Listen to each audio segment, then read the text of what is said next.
Assalamualaikum warahmatullahi wabarakatuh. Apa kabar teman-teman semuanya? Semoga selalu sehat ya. Baik, untuk perkuliahan perkembangan peserta didik di pertemuan kedua ini, saya sengaja ya untuk memilih menggunakan video untuk menyampaikan materi, karena di pekan kemarin kita sudah melakukan webmeet ya, bertatap muka secara langsung begitu. Nah, tadi teman-teman sudah mengerjakan pretest ya, kuis pretest. Apa yang sudah teman-teman kerjakan itu nantinya akan kita bahas ya dalam materi ini, dan nanti saya harapkan setelah menyimak materi ini teman-teman bisa mengerjakan lagi post test dengan soal yang sama, namun saya harap hasilnya lebih baik begitu, karena teman-teman sudah mendapatkan ya informasi terkait dengan soal-soal tersebut. Baik, di pertemuan kedua ini kita membahas tentang konsep dasar perkembangan dan pertumbuhan ya. Biasanya memang untuk belajar sesuatu yang baru di awal sekali kita belajar tentang konsep dasarnya. Jadi apa sih yang akan kita bahas gitu ya dalam perkuliahan ini. Baik, dalam perkuliahan ini nanti diharapkan teman-teman setelah menyimak ya bisa menjawab setidaknya beberapa pertanyaan ini gitu ya, karena ini adalah inti-inti yang akan saya sampaikan nanti. Yang pertama, kalau teman-teman ditanya apa sih perkembangan dan pertumbuhan itu, nah ini teman-teman bisa menjawab pertanyaan itu dengan mudah gitu ya. Kemudian yang kedua, memangnya pertumbuhan dan perkembangan itu beda, kenapa harus dibedakan istilahnya gitu, memangnya tidak bisa digunakan bersamaan, memangnya itu bukan sinonim begitu ya. Nah, ini nanti teman-teman juga diharapkan bisa menjawab pertanyaan ini.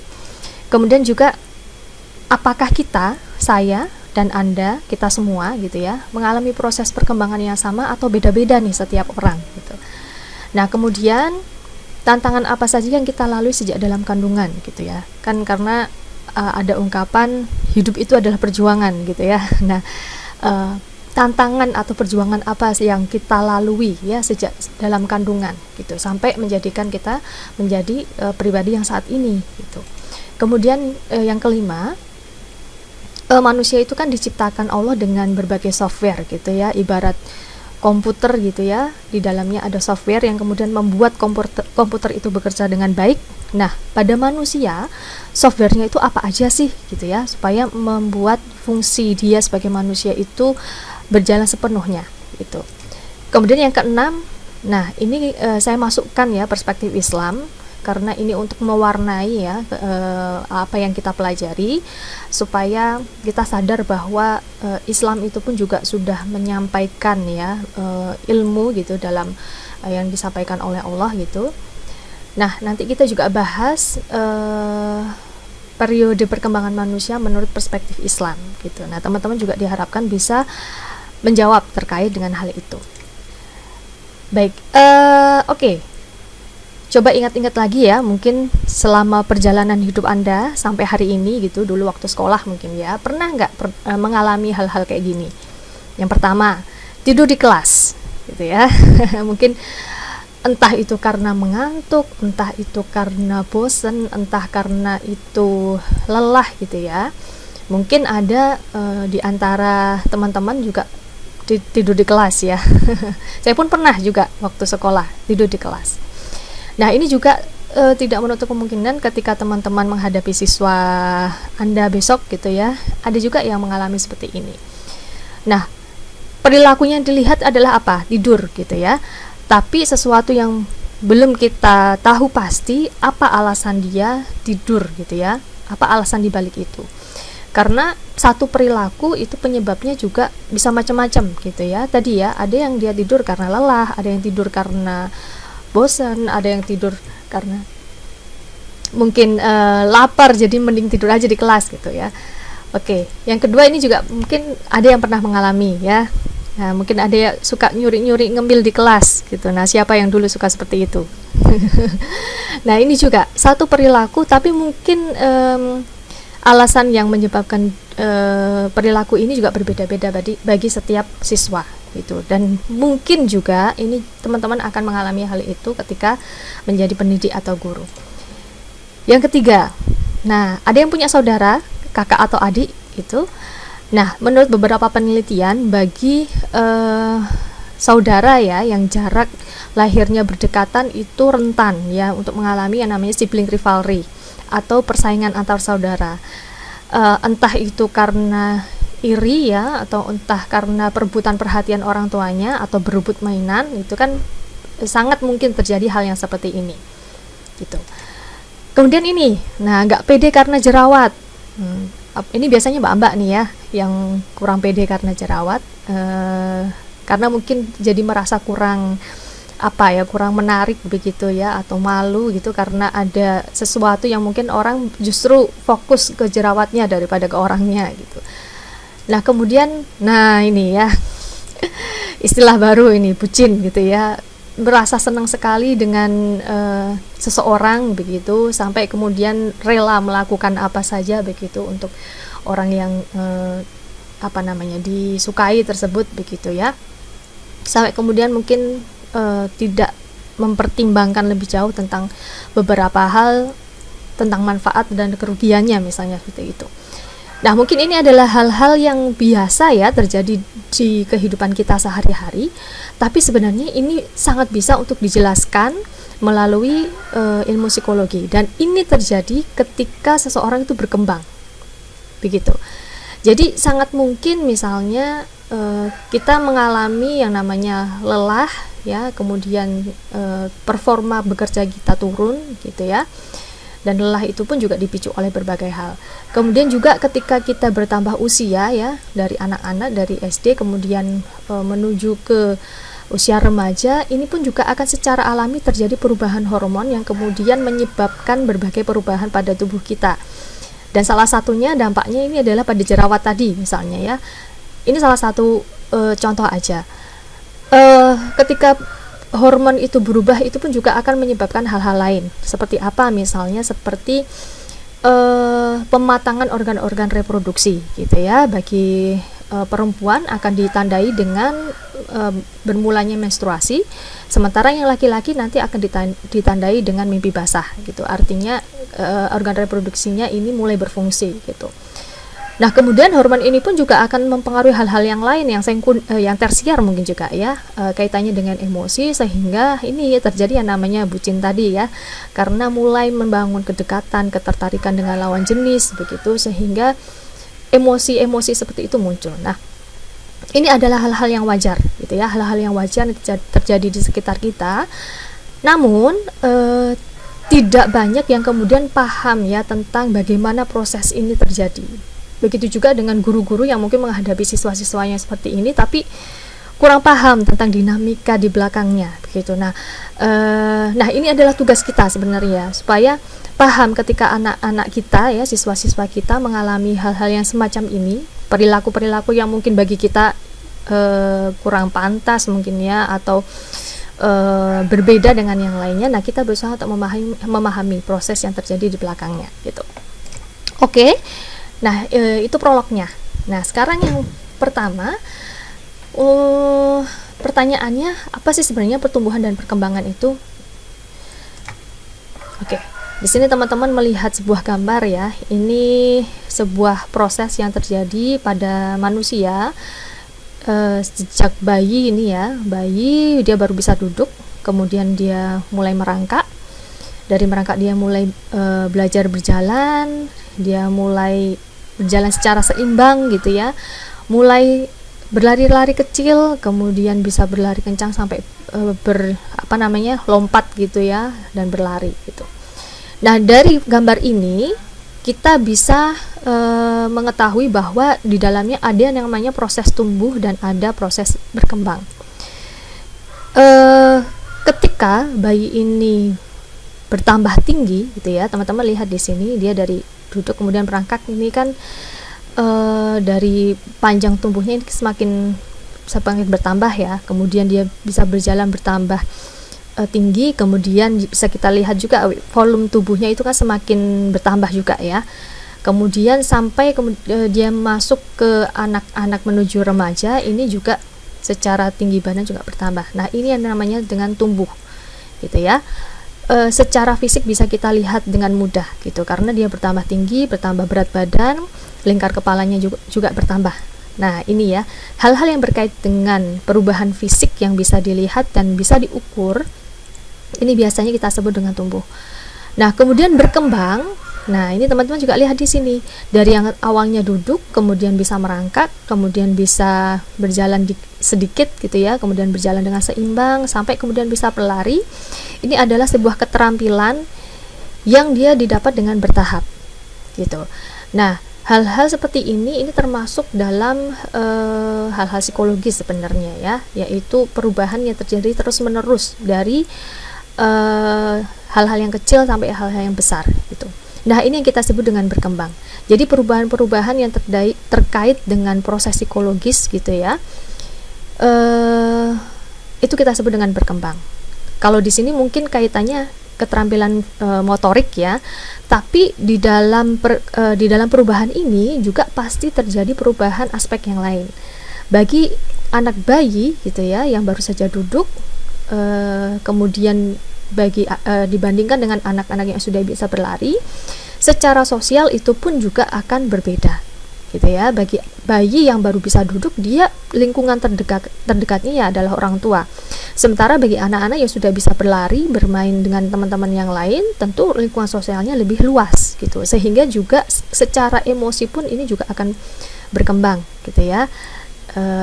Bagi anak yang sudah bisa matang ya fisik motoriknya, dia juga bisa belajar dengan bersosialisasi dengan teman-temannya, dan artinya dia mulai bisa berbagi dengan teman-temannya begitu. Secara kognitif juga demikian ya, yang awalnya itu menganggap kalau anak kecil kan suka ya main cilukba ya, ketika main cilukba, ketika bayi dia menganggap waktu tangan kita menutup wajah itu dianggapnya wajahnya hilang gitu, tidak kelihatan lagi. Tapi lama kelamaan individu ini akan paham, anak ini akan paham bahwa ketika ditutup mukanya tidak hilang hanya karena tertutup tangan tersebut gitu. Nah, ini artinya kognitifnya pun juga berkembang begitu. Nah, jadi kedua istilah ini mempunyai makna yang berbeda sebenarnya teman-teman. Cuman memang seringkali digunakan dalam waktu yang bersamaan ya, tumbuh kembang gitu, karena hampir ya seluruh pertumbuhan itu diikuti dengan perkembangan begitu. Jadi bertambahnya volume, bertambahnya tinggi, bertambahnya kapasitas ya secara fisik pada diri individu, itu juga akan diiringi dengan berkembangnya kemampuan atau keterampilan pada diri orang tersebut gitu. Nah, ini untuk memperjelas lagi sih ya, kalau tumbuh ini kaitannya dengan pertambahan tinggi badan gitu ya.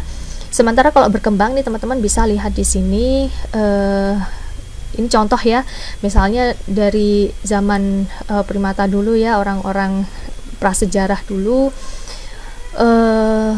untuk berburu atau mencari makan, mereka awalnya belum punya alat apapun gitu ya, namun dia semakin canggih, semakin berkembang ya untuk kemampuan berpikirnya, kemudian menciptakan alat-alat yang untuk mempermudah mereka mendapatkan buruan, dan sampai sekarang kemudian alat untuk mendapatkan kebutuhannya itu sudah berbeda sekali ya, sudah menggunakan teknologi begitu, dari yang tradisional menuju ke modern gitu. Ini gambaran aja. Jadi teman-teman sekarang paham ya bahwa ada perbedaan istilah tumbuh dan berkembang.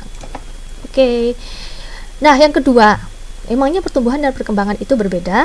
Nah, itu sebenarnya sudah kita bahas ya tadi ya, sudah kita singgung sedikit. Namun coba kita urai lagi ya, mungkin lebih dalam lagi. Jadi dalam proses perkembangan kejiwaan manusia atau psikologi manusia itu kita punya dua istilah ini ya, pertumbuhan dan berkembang.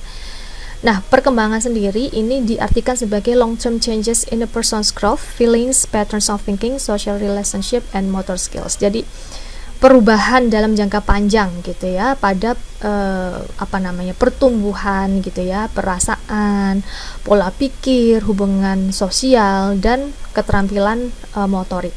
Jadi aspeknya itu banyak ya.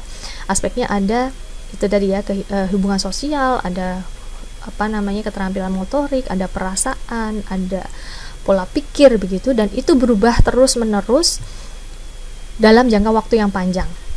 Nah, seperti yang saya ungkapkan tadi di awal, bahwa memang perkembangan itu kan rentangnya dari masa konsepsi ya. Konsepsi itu masa pembuahan antara sel telur dengan sperma. Itu awalnya dari perkembangan sampai kapan? Sampai meninggal gitu. Jadi perkembangan tidak hanya dari sejak lahir sampai tua saja, tidak, tapi bahkan sebelum itu sudah kita sebut dengan perkembangan itu sendiri. Nah, ini sudah saya sebutkan tadi ya. Jadi cirinya pertumbuhan itu kaitannya dengan perubahan fisik ya, secara kuantitatif kelihatan. Biasanya ada alat ukurnya juga. Kalau mau kita ukur tinggi badan ya kita pakai meteran gitu ya. Kalau mau ukur berat badan pakai timbangan, seperti itu. Kemudian juga nah, kecepatan pertumbuhan pada setiap bagian tubuh itu juga akan berbeda-beda. Kalau teman-teman amati, mungkin waktu kecil antara bertambah panjangnya kaki, kemudian badan itu mungkin akan berbeda ya. Kalau waktu kecil mungkin ada yang mengamati anak waktu kecil kepalanya cenderung lebih gede gitu ya, tapi kan nanti kalau bertambah usianya lama-lama lebih proporsional. Nah, contohnya seperti itu ya. Termasuk juga rambut gitu ya, rambut pada bayi, kemudian pada orang dewasa itu juga mengalami pertumbuhan yang berbeda gitu ya. Nah, kemudian untuk perkembangan ini tadi ya, proses perubahan dari kalau di sini sebutkan lahir hingga mati, tapi sebenarnya ya, perkembangan sendiri dimulai sejak masa konsepsi tadi ya, sejak pembuahan gitu di dalam rahim seorang ibu. Kemudian perubahan yang terintegrasi dari jasmani ke fungsi ini maksudnya adalah ketika organ biologis, organ tubuh di dalam manusia itu matang, maka ini akan diikuti dengan fungsinya. Contohnya pada anak-anak yang baru lahir misalnya, ketika hatinya itu ketika belum matang gitu ya, livernya belum matang, maka fungsinya juga belum akan berkembang dengan baik. Akibatnya ini akan menyebabkan anak mengalami sakit kuning dan sebagainya. Nah, ketika misalnya pada remaja tadi organ reproduksinya sudah matang gitu ya, maka ini akan diikuti dengan fungsinya. Fungsinya apa? Maka dia bisa melakukan reproduksi atau melahirkan keturunan gitu. Jadi diawali dulu dari kematangan jasmaninya, baru kemudian diikuti dengan fungsinya gitu. Kemudian dari situ perkembangan itu juga berkaitan dengan peningkatan kemampuan dan keterampilan gitu ya. Jadi contohnya tadi misalnya anak yang sudah bisa merangkak itu kan tentu diawali dari kuatnya tulang punggung dulu gitu. Kalau tulang punggungnya belum matang, maka dia akan bahaya ya, rentan ya ketika dipaksakan untuk bisa duduk bahkan sampai merangkak gitu. Jadi dia harus matang dulu secara struktur biologisnya, baru kemudian keterampilannya mengikuti gitu. Nah, jadi kalau perkembangan itu memang akan capaiannya adalah kematangan gitu ya. Jadi semakin berkembang, maka di aspek tertentu dia akan semakin matang begitu. Oke. Nah, apa saja yang terjadi dalam perkembangan? Ini sudah saya bahas juga tadi. Ya, jadi ya kalau pertumbuhan itu biasanya pertambahan ya secara kuantitatif. Dia sifatnya bisa meningkat, menetap lalu menurun. Contohnya misalnya dari tinggi badan misalnya ya, dari misalnya perubahan dari remaja kemudian menjadi dewasa itu secara tinggi badan meningkat gitu ya. Tapi nanti kalau sudah masuk ke lanjut usia gitu, biasanya untuk struktur tubuhnya kan semakin ringkih ya, semakin dari tulang punggungnya juga mungkin ada perubahan gitu dari bentuknya, sehingga ini juga bisa berdampak gitu pada tinggi badannya. Nah, sementara kalau kematangan ini kesiapan susunan saraf dan pertumbuhan jasmani yang memunculkan pola perilaku tertentu. Contohnya tadi kalau matang ya, muncul hormon-hormon pertumbuhan tertentu diikuti dengan perilaku seperti mulai bisa berdandan gitu ya, mulai tertarik untuk merias diri, mulai naksir sama orang lain gitu ya, mulai menjalin kedekatan dengan orang lain seperti itu. Nah, untuk perubahan ini sebenarnya juga satu istilah yang sering juga disandingkan ya dengan pertumbuhan. Nah, ini intinya juga sama ya dengan pertumbuhan itu sendiri. Jadi mencakup perubahan-perubahan yang terjadi dalam jangka panjang. Oke. Nah, pertanyaan ketiga, terus saya dan Anda ini apakah mengalami proses perkembangan yang sama, atau setiap orang di dunia ini proses perkembangannya sama antara satu sama lain, bahkan orang yang tinggal di Indonesia dan di Eropa katakan ya, proses perkembangannya sama atau tidak? Tuh. Nah, prinsip perkembangan itu sebenarnya seperti kita naik tangga ya teman-teman. Jadi ada beberapa anak tangga yang harus dilalui. Ketika sampai puncak pun ini kemudian ada tangga yang kemudian menuju ke bawah gitu.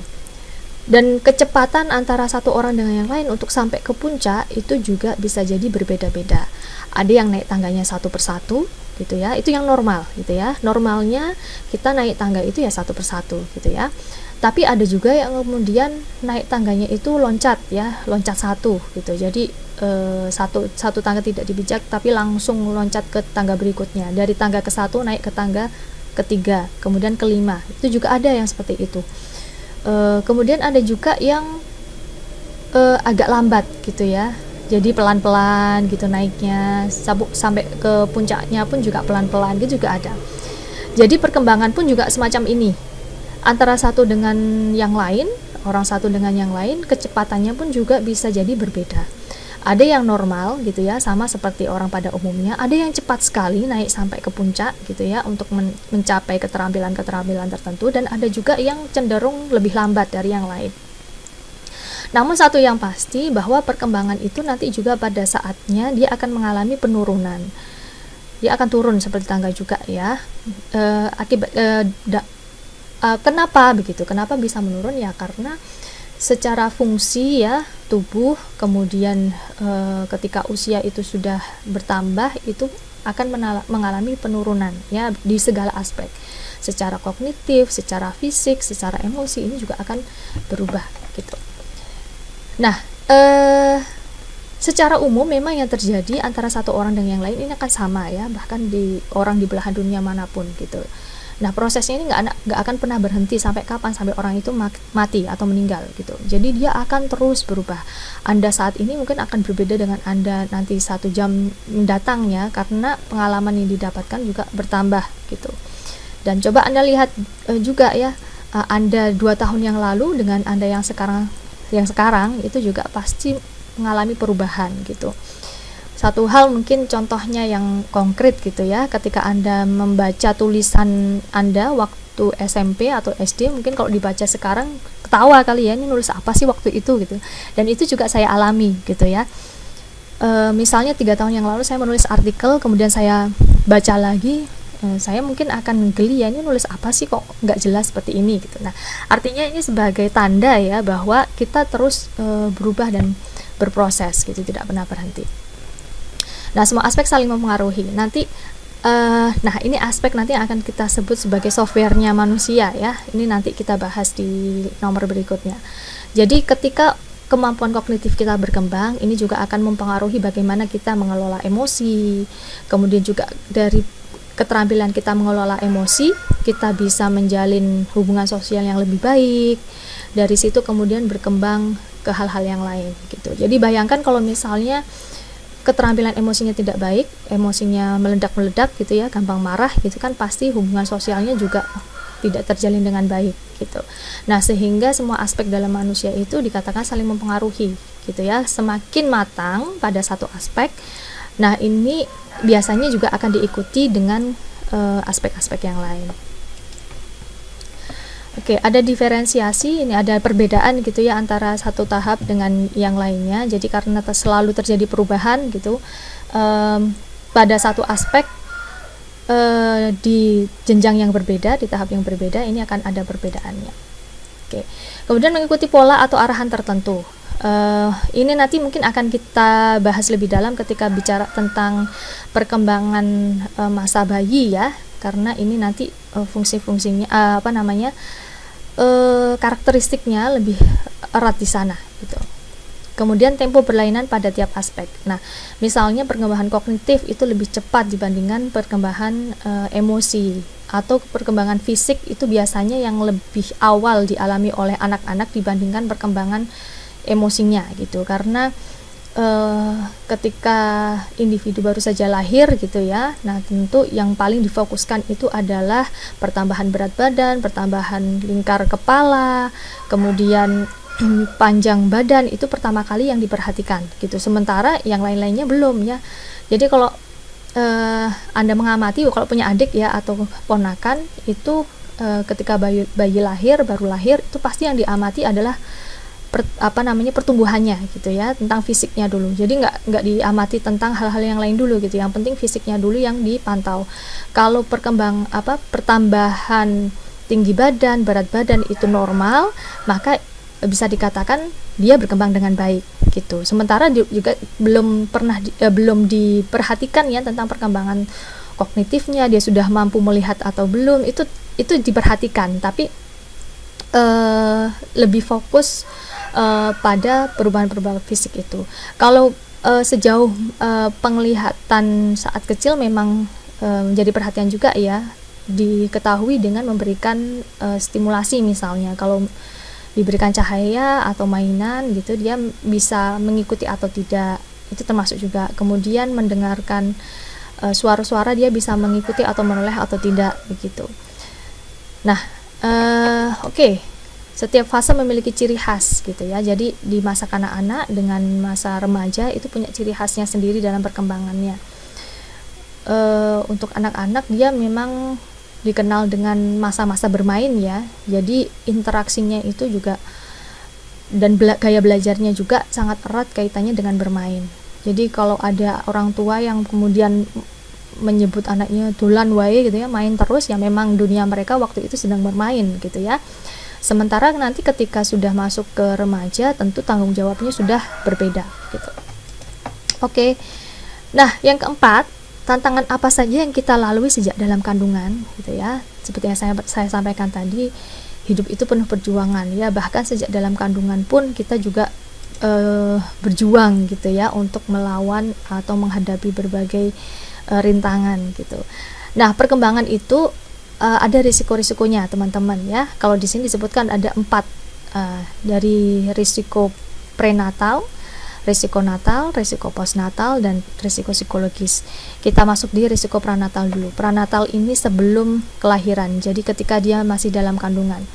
Risiko-risikonya ini ya bisa jadi janin itu mengalami kekurangan nutrisi ya. Kalau kekurangan nutrisi ya berkembangnya jadi kurang baik ya, terhambat gitu. Jadi mungkin menyebabkan bayi berat badan bayi rendah ya saat lahir atau BPLR gitu. Kemudian kalau ibu terkena virus atau infeksi atau bakteri gitu, ini juga bisa menyebabkan risiko ya cacat lahir gitu. Jadi kalau misalnya ibu mengalami infeksi seperti TORCH gitu atau rubella atau infeksi yang lain gitu ya. Nah, ini bisa juga menjadikan ancaman ya bagi janin untuk berkembang dengan baik. Nah, saat lahir pun ya, proses lahir ini pun juga ada risikonya ya.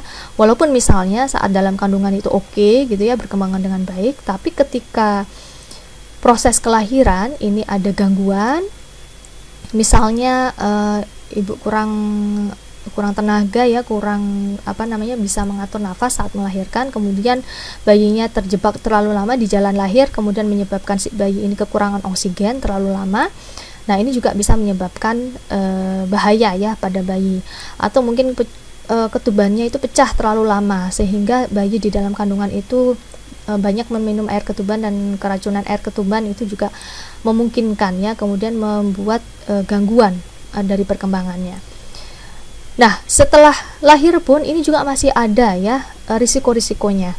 Misalnya benturan pada kepala, sakit kuning, atau misalnya demam yang kemudian tidak segera diatasi menyebabkan kejang, kemudian terjadi infeksi pada otak. Ini pun juga bisa saja terjadi pada bayi setelah lahir ya. Misalnya saat pranatal sehat, pas natal oke, baik-baik saja, tapi di pasca natalnya mendapatkan infeksi sesuatu gitu, atau panas tadi ya, demam, kemudian tidak ditangani dengan segera, ini menyebabkan risiko perkembangan juga itu bisa saja terjadi.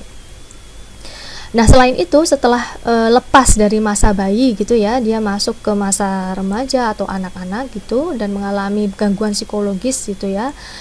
Misalnya ditinggal ayah dan ibu, jadi perhatiannya kurang, kemudian dia mengalami bullying atau kekerasan, atau orang tua yang terlalu otoriter, terlalu dominan ya, anak tidak diberikan kesempatan gitu untuk berpendapat. Nah, ini juga bisa menyebabkan risiko-risiko perkembangan itu gitu. Jadi ini adalah beberapa hal yang sebenarnya kita alami juga teman-teman, tapi mungkin ada yang mengalami, ada yang tidak ya.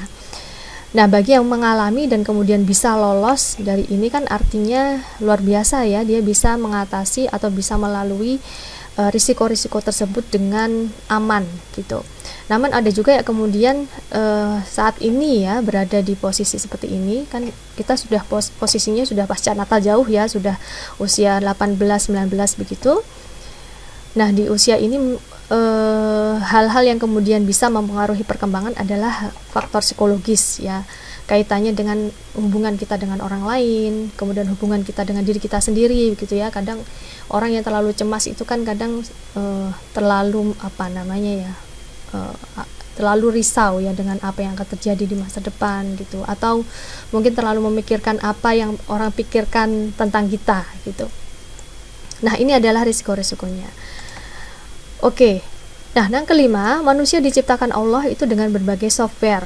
Nah, ini yang saya sebutkan tadi. Softwarenya apa saja sih? Gitu ya. Kalau kita tadi ya analogikan sebagai komputer, ya komputer itu softwarenya banyak gitu ya, untuk membuat kinerjanya semakin bagus. Jadi dia punya software untuk mengetik, untuk menghitung, untuk menggambar gitu ya, untuk mendesain. Nah, Allah itu menciptakan manusia itu dengan software ini. Jadi kita punya unsur kognitif, punya unsur afektif, punya unsur psikomotor. Fungsinya apa? Fungsinya supaya kita itu lengkap ya. Kita bisa berpikir, kita bisa merasakan atau punya perasaan tertentu, punya emosi gitu ya, dan kita juga bisa melakukan sesuatu. Nah, ini adalah 3 unsur yang umumnya kita pahami sebagai aspek pada manusia gitu. Dengan kognitif, kita punya kemampuan untuk berpikir, kita bisa menalar, mengambil keputusan, memecahkan masalah, menimbang gitu ya. Bahkan teman-teman tadi untuk proses masuk ke kuliah ini pun juga menggunakan aspek ini, yaitu kognitif. Dan ketika teman-teman kuliah pun kognitif ini berperan sangat besar ya. Karena apa? Karena ini adalah ranahnya dalam memproses informasi. Teman-teman kuliah kan salah satu tujuannya untuk mendapatkan informasi ya. Nah, kognitif teman-teman ini sedang dioptimalkan di sana. Supaya apa? Supaya nanti teman-teman mempunyai keterampilan lebih gitu ya dalam kognitifnya. Jadi semakin teman-teman itu mempunyai informasi, bisa mengolah informasi lebih jauh, bisa mengambil keputusan, bisa memecahkan masalah sesuai dengan informasi yang didapat. Kemudian untuk aspek afektif, teman-teman ini bisa digunakan untuk merasakan emosi gitu ya, perubahan pada wajah, pada tubuh, itu mengenali perasaannya sendiri, kemudian juga bisa berinteraksi dengan orang lain,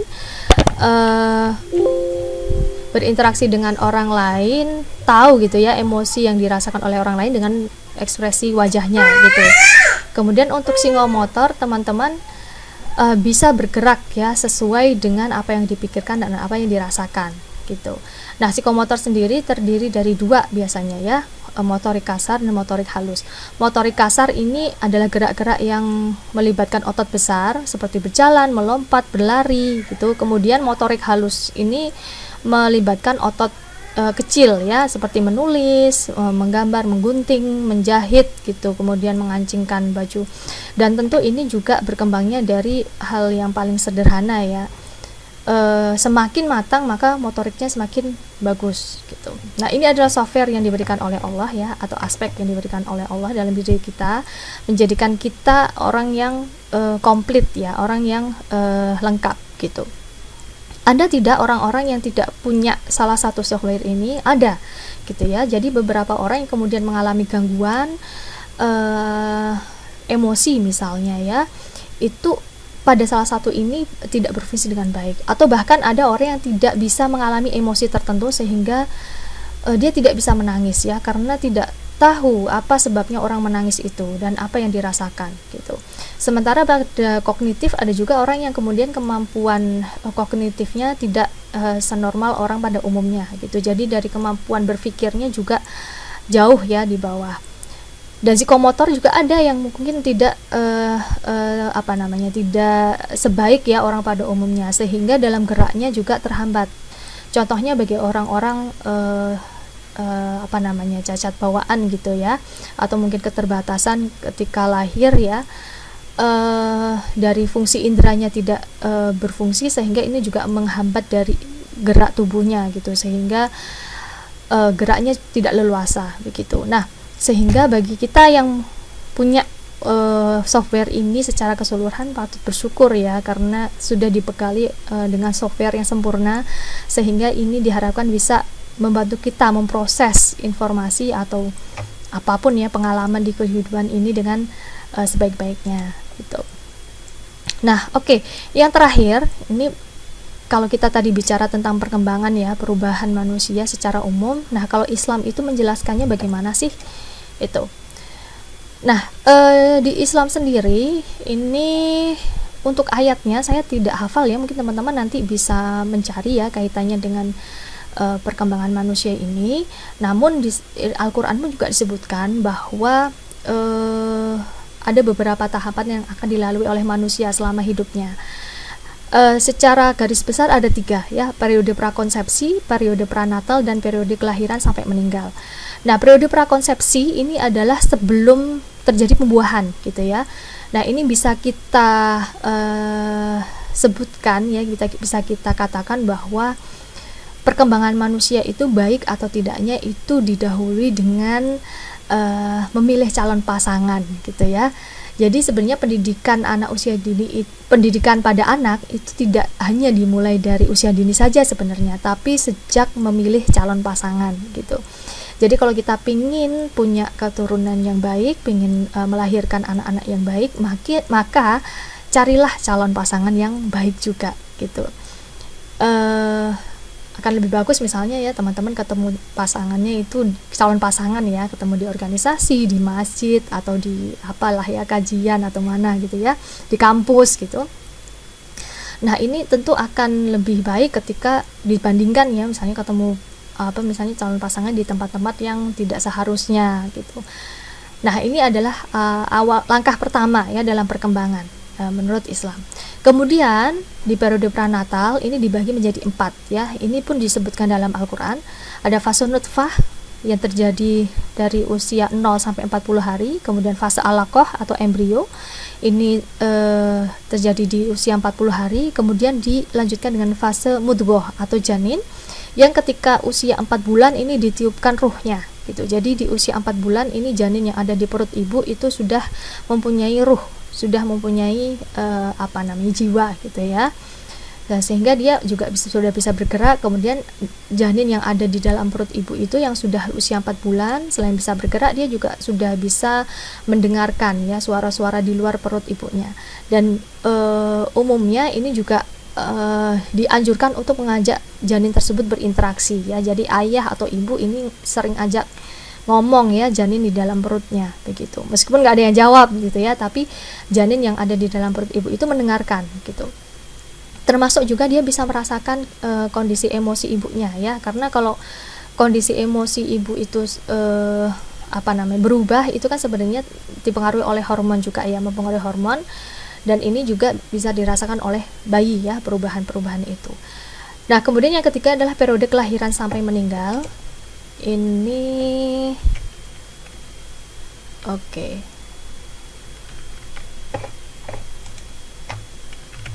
Ya, periode kelahiran sampai meninggal ini juga panjang ya, teman-teman, prosesnya. Dan di situ disebutkan juga ada masa kanak-kanak, atfal gitu ya. Kemudian masa-masa balik gitu ya. Masa balik itu biasanya terjadi pada remaja, ditandai dengan kematangan reproduksi. Dan di situ juga ada yang menyebutkan ini fase akil gitu ya. Jadi bisa membedakan antara benar dan salah, sehingga tanggung jawabnya pun sudah penuh pada orang tersebut gitu. Dan ini terjadi pada usia sekitar 15, 16, 17 begitu sampai 40 tahun gitu. Jadi fasenya sepanjang itu, dan diharapkan di usia ini perilaku seseorang itu juga sudah menunjukkan sebagaimana Nabi itu berperilaku begitu ya. Dan sampai kemudian lanjut usia, dan usia meninggal itu ditandai dengan terlepasnya ya, terpisahnya antara ruh dan jasad. Dan disitulah kemudian perkembangan itu berakhir di dunia. Meskipun dalam Islam kemudian berlanjut ya, kita mempercayai bahwa masih ada kelanjutan ya dari kehidupan manusia setelah dia meninggal begitu. Nah, oke. Nah, kemudian apa yang membentuk diri dan kepribadian Anda saat ini gitu ya? Kalau Anda sekarang seseorang yang mungkin energik gitu, atau cenderung ekstrovert gitu, atau mungkin Anda yang termasuk introvert, itu kira-kira apa yang membentuk diri Anda saat ini? Kemudian jika Anda termasuk orang yang sering mencemaskan pendapat orang lain tentang diri Anda gitu ya, suka khawatir ya, ada orang lain jangan-jangan berpikir buruk tentang saya. Nah, ini kira-kira disebabkan oleh apa ya gitu? Apakah ini disebabkan oleh masa lalu Anda, atau disebabkan oleh apa kekhawatiran tersebut? Kemudian jika Anda seorang pekerja keras gitu ya, belajar keras gitu, itu apa sih yang mendorong Anda gitu? Apakah Anda bekerja keras karena tidak ingin mengalami kondisi prihatin seperti kehidupan orang lain yang mungkin kebetulan pernah Anda lihat, atau memang Anda ini bekerja keras karena memang ingin tahu seberapa jauh kemampuan Anda sebenarnya? Nah, nanti kita bahas ya di pertemuan mendatang, insya Allah di pertemuan ketiga kita bahas lebih lanjut tentang perkembangan ini. Nah, untuk pertemuan ini saya cukupkan dulu. Semoga bisa dipahami dengan baik oleh teman-teman. Kalau ada yang belum paham, bisa diputar lagi videonya, dan boleh juga di post ya pertanyaannya di grup, insya Allah akan saya tanggapi. Oke, teman-teman, terima kasih atas atensinya dan keluangan waktunya untuk menyimak materi ini. Semoga bermanfaat. Wassalamualaikum warahmatullahi wabarakatuh.